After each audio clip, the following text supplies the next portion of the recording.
Good morning, welcome to my new blog. आप नए हो तो मेरे चैनल को सब्सक्राइब कीजिए, लाइक कीजिए, शेयर कीजिए एंड बेल आइकॉन दबाइए, जिससे क्या है कि मेरा जो नया वीडियो आएगा तो आपको नोटिफिकेशन मिलते रहेगा। और ये सब्सक्राइब करना टोटली फ्री है, तो आप बेझिझक कर सकते हो, आपको बहुत सारी जानकारियाँ मिलेगी।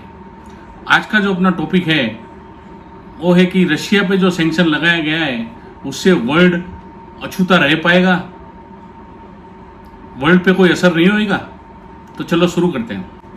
अभी जो हर एक कंट्री है वो एक दूसरी कंट्री के साथ इतनी कनेक्टेड है, क्योंकि आज जो स्टैंडर्ड ऑफ लिविंग है और लोगों की नीड्स है, तो लोगों को बहुत सारी चीज़ें रोज की ज़िंदगी में चाहिए। उसके कारण कोई एक कंट्री में सभी प्रोडक्ट तो मिल नहीं पाती है, उसको दूसरी कंट्री के ऊपर डिपेंडेंट रहना ही पड़ता है। उसके कारण वर्ल्ड इतना एक दूसरे से कनेक्ट हो गया है कि एक दूसरे के बगैर रहना नामुमकिन है। एक ही कंट्री में सब चीज़ अभी होना नामुमकिन है। अभी समझो क्रूड ऑयल है, मेटल्स है, आयरन ओर्स है, दूसरे मेटल्स के ओर्स है, दूसरी कमोडिटीज़ है, फूड ग्रेन्स है। फूड में भी बहुत सारी आइटम है, उसमें कोई कोई फूड होता है, कोई कोई फूड इधर नहीं होता है, तो इंपोर्ट करना पड़ता है उसको। ऑयल है, यानी वेजिटेबल ऑयल है, वो सब कुछ तो एक कंट्री में होता नहीं है, तो उसको इंपोर्ट करना पड़ता है। और उसके कारण फूड ग्रेन्स और कमोडिटी नहीं, फाइनेंशियली भी एक दूसरे के साथ सभी कंट्री कनेक्टेड होती है।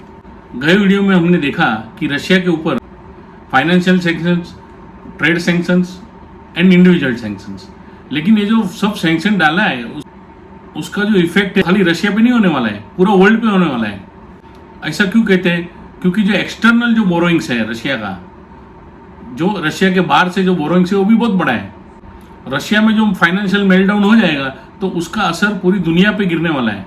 खाली रशिया के बैंक्स एंड फाइनेंशियल इंस्टीट्यूशन नहीं, उसके असर यूरोपियन कंट्रीज एंड यूएस को होने वाली है। सबने रशिया के बॉन्ड्स लिए हुए हैं, सबका रशिया के बॉन्ड में एक्सपोजर है। अभी अभी पेंडेमिक से दुनिया उभर रही है, उसमें रशिया और यूक्रेन का जो जियोपॉलिटिकल इश्यू है उसने बहुत बड़ा प्रॉब्लम क्रिएट किया है। एक इन्फ्लेशन बढ़ रहा है और जो क्रूड के भाव है वो भी बहुत बढ़ गए और फ्लक्चुएट होते हैं, उससे वर्ल्ड इकोनॉमी को भी खतरा है। अभी अभी ये वीक में रशिया को नियरली 117 बिलियन डॉलर्स का पेमेंट करने का है। ये उनका डेट का पेमेंट। रशिया पेमेंट करने को चाह रहा है, लेकिन वो रूबल में करना चाहता है, लेकिन जो बॉन्ड होल्डर्स है उनको पेमेंट चाहिए डॉलर्स में, और ये रशिया पेमेंट नहीं दे पाए। बहुत बड़ा प्रॉब्लम होने वाला है, क्योंकि रशिया का जो टोटल जो फॉरेक्स रिजर्व्स है वो 640 बिलियन डॉलर्स का है, लेकिन वो उसको एसेस नहीं सकता है, खाली 50% एसेस कर सकता है। वो खाली 300 बिलियन डॉलर्स तक ही एसेस कर सकता है। वर्ल्ड बैंक के एक चीफ इकोनॉमिस्ट ने भी ऐसा कहा है कि रशिया की इकोनॉमी ये जो सैंक्शन लगा है उससे सस्टेन नहीं हो पाएगी। वर्ल्ड की जो दो बड़ी एजेंसी है, rating agency, Moody's and S&P global, junk bond का टेक दिया है। लेकिन रशिया का जो फाइनेंस मिनिस्टर है उनका क्या कहना है कि जो वेस्टर्न कंट्रीज है उन्होंने जानबूझ के रशिया को डिफॉल्ट कराना चाहते हैं। अभी हम समझेंगे कि रशिया की जो बाहर की जो लायबिलिटी है वो क्या है और उससे जो दुनिया पे क्या इम्पैक्ट आने वाला है वो हम समझेंगे। रशिया की जो टोटल एक्सटर्नल लायबिलिटी है वो 480 बिलियन डॉलर्स की है, और यही साल में उनका 135 बिलियन डॉलर्स का पेमेंट ड्यू है। ये तो हमने बात की रशियन गवर्नमेंट की।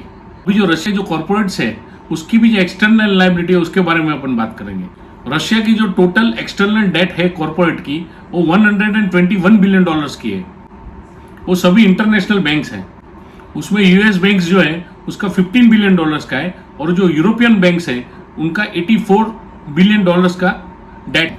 और जो यूरोपियन कंट्रीज की जो डेट है उसमें 3 कंट्रीज मेजर है, फ्रांस है, इटली है और ऑस्ट्रिया है। ये तीनों कंट्री का मैक्सिमम एक्सपोजर है। और ये इंटरनेशनल बैंक कौन से हैं? पहले गोल्डन सैक्स, उसका जो एक्सपोजर है वो 650 मिलियन डॉलर्स का है। ये जो फिगर है वो दिसंबर 21 के हैं। दूसरा है सिटी बैंक, उसका अराउंड 10 बिलियन डॉलर्स का लोन है। तीसरी है फ्रांस की बैंक है सोसाइटी जनरल, उसका जो एक्सपोजर है 21 बिलियन डॉलर्स का है। BNP पेरिबास है, उसका टोटल 3 बिलियन डॉलर्स का एक्सपोजर है। क्रेडिट स्विस है, उसका जो एक्सपोजर है 1 बिलियन डॉलर से भी ज़्यादा है। जो 2008 में जो लेमन ब्रदर्स क्राइसिस था, ऐसा ही क्राइसिस अभी 14 साल के बाद में जो रशिया पे सैंक्शंस लगाए गए उससे आने की संभावना है, क्योंकि अभी वर्ल्ड ओवर में इन्फ्लेशन भी बहुत बढ़ रहा है और यूएस का इन्फ्लेशन तो 40 इयर्स का भी रिकॉर्ड तोड़ दिया है और यूरोपियन कंट्री में भी जो इन्फ्लेशन रेट है वो 6% के आसपास आ गया है और क्रूड के भाव भी बहुत फ्लक्चुएट हो रहे हैं। मैं आपको डरा नहीं रहा हूं, लेकिन ये सब जानने के बाद आप अपना फाइनेंशियल प्लानिंग कैसा करने का वो आप समझ सकते हो।